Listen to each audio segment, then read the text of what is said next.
అనేది కేవలం 20% మాత్రమే పనిచేస్తుంది. లేదు ఫోటోలు పంపించడము, వీడియోలు పంపించడము ఇవన్నీ ఒక ఫేకు అవసరం లేదు. మీరు వచ్చి పరిశీలించండి అంటే ఖర్చు తట్టుకుంటాను అంటే గనక నేను తప్పకుండా మీ ఊరొస్తాను. ఎందుకంటే మేముండేది ఏలూరులో. ఏలూరు నుంచి హైదరాబాద్ వెళ్లి రావాలన్నా ముందుగా ఆ పూజ ఇవన్నీ కూడాను పక్కన పెడితే ఫస్టు కారు, పెట్రోలు, డ్రైవరు ఈ ఖర్చులు ఒక 30,000 రూపాయల దాకా అయిపోతాయి. ఈ ఏలూరు నుంచి ఒక 500 కిలోమీటర్ల సరౌండింగ్‌లో ఎక్కడున్నా సరే, శ్రీకాకుళం పట్టణం కావచ్చు, లేదా ఇటు తిరుపతి కావచ్చు, ఇటు హైదరాబాద్ కావచ్చు, ఎక్కడైనా సరే మీరు ఆ యొక్క ఖర్చు భరిస్తానంటే నేరుగా మీ ఇంటికే వచ్చి అక్కడ వాస్తు దోషాలేమున్నాయి, వాటిని పగలగొట్టకుండా సాధ్యమైనంత వరకు వాస్తు దోష నివారణ పూజ మరియు శ్రీ వారాహిదేవి అమ్మవారి పూజ మరియు దక్షిణామూర్తి పూజ ఇటువంటి చేయటం వల్ల ఆ ఇంట్లో ఉన్నటువంటి నెగిటివ్ ఎనర్జీ తొలగుతుంది. తరువాత మీ చేతుల్లో కూడా కొంత ఉంటుంది. ఒక ఇల్లు కట్టామంటే సరికాదు.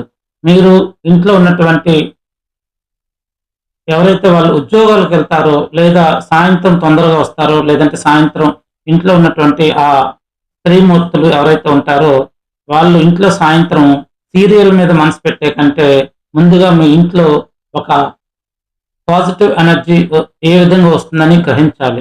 ప్రతిరోజు మీ ఇంట్లో సాయంత్రం వేళ కూడా చక్కగా దీపారాధన చేసుకోండి. చీకటైన తర్వాత ఆ దీపారాధన చేయటం వల్ల నెగిటివ్ ఎనర్జీ అనేది తగ్గుతుంది. అదేవిధంగా ముఖ్యంగా చాలా మంది చేసే తప్పు ఏంటంటే మెయిన్ డోర్ ఎదురుగానే టీవీ ఉండడం ఒక వాస్తు దోషంగా పరిగణించబడుతుంది. ఎందుకంటే మనం చూసేటువంటి టీవీలో అనేక రకాల కుళ్ళు కుతంత్రాలకు సంబంధించినటువంటి సన్నివేశాలు వస్తూ ఉంటాయి. యుద్ధం సన్నివేశాలు వస్తాయి, అలా హింసాత్మక సన్నివేశాలు వస్తాయి.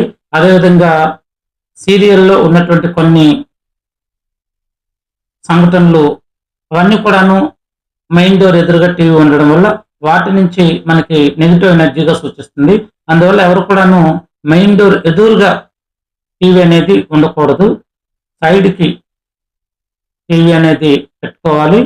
ఆ మెయిన్ డోర్ ఎదురుగా ఉపద్వారం ఇవ్వడానికి అవకాశం లేని వాళ్ళు ఒక సెల్ఫ్ లాగానే పెట్టుకోవచ్చు.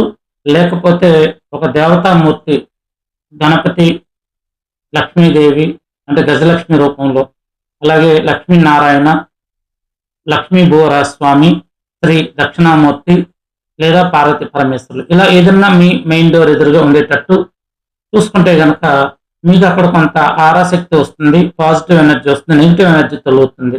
ఇవన్నీ కూడా మీరు కూడా మీ చేతుల్లో ఉన్నటువంటి పనులు కాబట్టి మీ ఇంటి మీద మాకంటే కూడా మీకు ఎక్కువ